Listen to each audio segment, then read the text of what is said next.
Azad Kashmir election کا تیسرا مرحلہ ضلع باغ اور حویلی کی 4 نشستوں پر ووٹنگ جاری۔ باغ کی 3، حویلی کی 1 سیٹ شامل LA-14 غربی باغ، LA-15 وسطی باغ اور LA-16 شرقی باغ میں 73 امیدوار مد مقابل۔ نون لیگ اور پیپلز پارٹی کے درمیان کانٹے کا مقابلہ متوقع۔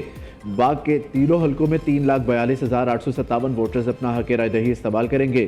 حویلی میں وزیر اعظم آزاد کشمیر فیصل ممتاز راٹھور، نون لیگ کے محسن عزیز اور خواجہ طارق سعید مد مقابل۔ باغ کی نشست پر سردار تنویر الیاس، PP امیدوار سردار ضیاء القمر، نون لیگ کے مشتاق منہاج سامنے آئے۔ دھیر کوٹ میں سردار عتیق احمد، PP کے راجہ مبشر اعجاز، نون لیگ کے فیصل آزاد خان کا مقابلہ۔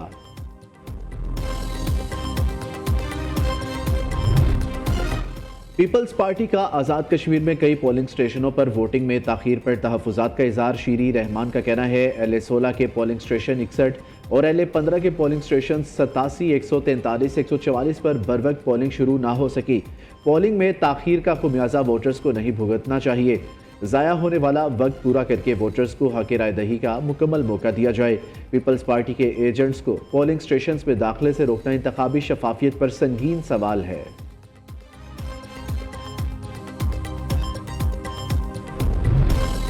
پنجاب پولیس لوگوں کی عزتیں لوٹ رہی ہے، مریم نواز نے کیا ایکشن لیا؟ لاہور غازی آباد تھانے میں معذور بچی سے پولیس والوں نے زیادتی کی۔ پنجاب میں جرائم پر تحقیقات چہرے دیکھ کر کی جاتی ہے، غریب کوئی جرم کرے تو اس کے نیفے میں پستول چل جاتی ہے۔ پیپلز پارٹی رہنما حسن مرتضیٰ کہتے ہیں صوبے میں جرائم بے قابو، پولیس والا زیادتی کرے تو قانون کو باندھ دیا جاتا ہے۔ آزاد کشمیر میں الیکشن درست انداز میں نہیں ہوئے، انتخابات کے سارے مرحلے دھاندلی زدہ ہے، عوام نے وفاق اور پنجاب کے سیاستدانوں کو مسترد کر دیا۔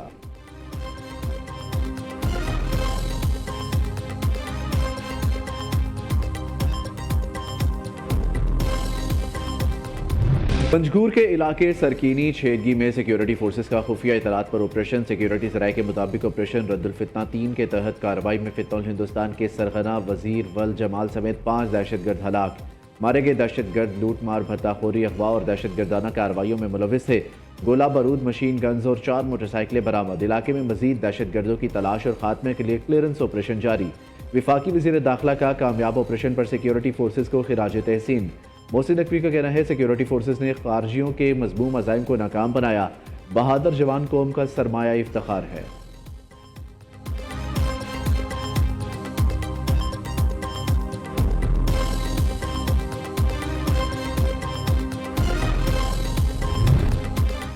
افغانستان بھارت مضموم گٹھ جوڑ، پاکستان کے خلاف افغان طالبان کو دی گئی بھارتی ناقص ٹیکنالوجی بھی ناکام۔ شکست خوردہ بھارت کی افغان طالبان رجیم کی سرپرستی اور پاکستان میں ڈرونز حملوں کے عزائم خاک میں مل گئے۔ تحقیقاتی رپورٹ کے مطابق افغانستان طالبان رجیم کی سرپرستی میں دہشت گردوں کا گٹھ جوڑ بن چکا ہے، 20 سے زائد دہشت گرد تنظیمیں سرگرم ہیں۔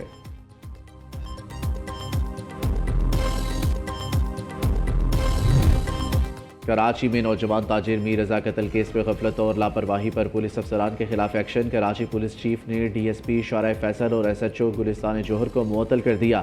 SHO گلستان جوہر کو 1 درجے تنزلی کر کے ASI بنا دیا گیا۔ نئی تحقیقاتی کمیٹی کا پہلا اجلاس آج ہوگا۔ DIG عامر فاروق نئی 5 رکنی کمیٹی کی سربراہی کر رہے ہیں۔ وزیر داخلہ سندھ کی مقتول کے اہل خانہ سے ملاقات، تحقیقات کے لیے جوڈیشل کمیشن بنانے کا اعلان۔ کہا میر رضا کے قاتلوں کو ہر صورت پکڑا جائے گا۔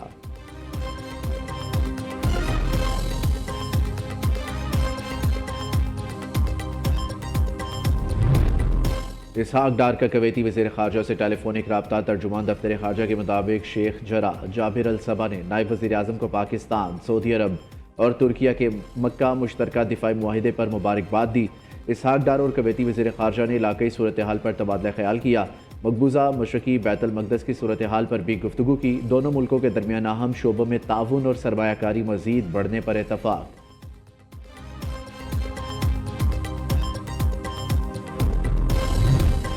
وزیر اعظم نے وفاقی کابینہ کا اجلاس آج طلب کر لیا۔ معاشی اور سیکیورٹی صورتحال پر غور کیا جائے گا۔ شہباز شریف کابینہ ارکان کو مکہ دفاعی معاہدے سے متعلق آگاہ کریں گے۔ وزیر اعظم کی جولائی میں اوورسیز پاکستانیوں کی جانب سے $3.6 ارب ترسیلات زر بھیجنے پر اطمینان کا اظہار۔ کہا جولائی میں سمندر پار پاکستانیوں کی طرف سے 13% اضافی ترسیلات زر موصول ہوئے۔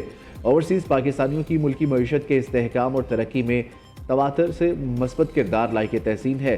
سمندر پار پاکستانی ہمارا قومی معاشی دھارے کا بیش قدر جزو ہے۔ وزیر اعلیٰ پنجاب سے آکسفورڈ یونیورسٹی پریس پاکستان کے وفد کی ملاقات۔ وفد نے معیار تعلیم کے لیے مریم نواز کے اقدامات کو سراہا۔ Nawaz Sharif school of eminence project کو بھی قابل تحسین قرار دیا۔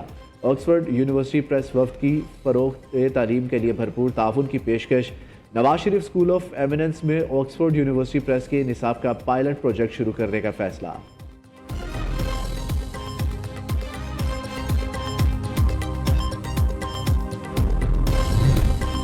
گڈز ٹرانسپورٹرز کی ملکگیر ہڑتال جاری۔ چھوٹے بڑے تمام شہروں میں مال بردار گاڑیوں کے پہیے رک گئے۔ ہڑتال کے باعث اشیاء خوردنوں سمیت دیگر سامان کی ترسیل کا نظام شدید متاثر۔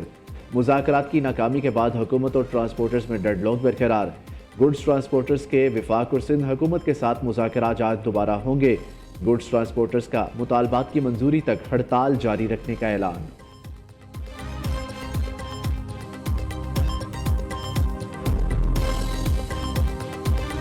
اسلام آباد کے سیکٹر G13 میں ڈکیتی مزاحمت پر طالب علم قتل۔ پولیس کے مطابق ڈاکو نے عبداللہ احمد کو لوٹنے کی کوشش کی، مزاحمت کرنے پر گولی مار دی، ملزم فرار۔ پولیس نے مقدمہ درج کر لیا۔ لاہور میں شاہ جمال انڈر پاس کنال روڈ پر ٹریفک حادثہ، ایک خاتون جاں بحق، 2 افراد زخمی۔ جاں بحق خاتون کی 37 سالہ زوبیہ کے نام سے شناخت ہوئی۔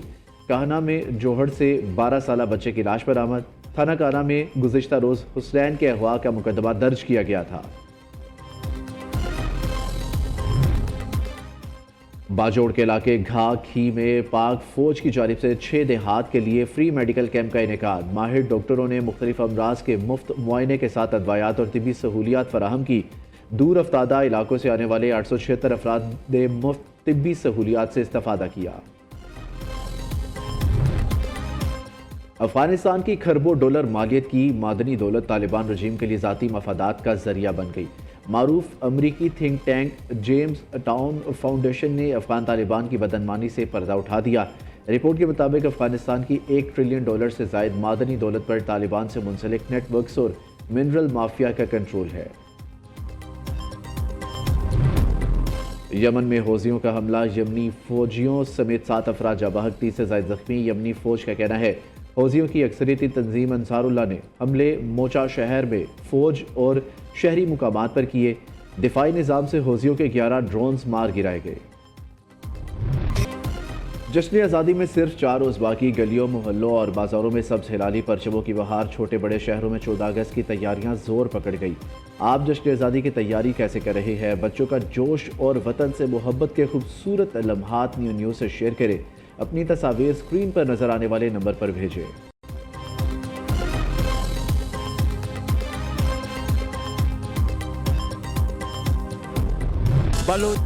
اور ISPR نے یوم آزادی کی مناسبت سے باروہی زبان میں ملی نغمہ جاری کر دیا۔ معروف گلوکار اختر چنال نے اپنی محصور کن آواز میں نغمہ پیش کیا۔